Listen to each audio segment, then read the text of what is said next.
এ কি আর যেমনি তেমনি চ্যালেঞ্জ মশাই?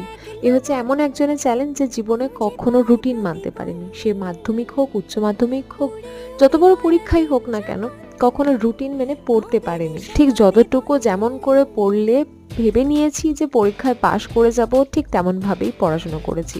অলটুগেদার আমি কিন্তু গোছানো মানুষ নই। মানে একটা অগোছালো মানুষ, যে কিনা আজ ১৩তম দিনে চলছে তার চ্যালেঞ্জের, শুধুমাত্র আপনাদের সামনে প্রেজেন্ট করার জন্য। আর আপনারাই হচ্ছেন আমার সেই এন্থো, যার জন্য আমি অ্যাটলিস্ট ১৩ দিন পর্যন্ত আমার রুটিনটাকে কন্টিনিউ করে নিয়ে যেতে পেরেছি। বাকি আছে আরও ১৭ দিন। আমি চেষ্টা করব আপনাদের সাথে আমার এই চ্যালেঞ্জটা ভাগ করে নেওয়ার। এই হচ্ছে গিয়ে আমার পেছনে কাপড়ের টাল, যেগুলো কিনা আমি সকালে ছাদ থেকে তুলে এনেছিলাম, বাট সেগুলো আর গোছানো হয়ে ওঠেনি। এত ফ্যাক্টের মাঝে বলে রাখি, এই দিন আমি ৩.৫ বোতল জল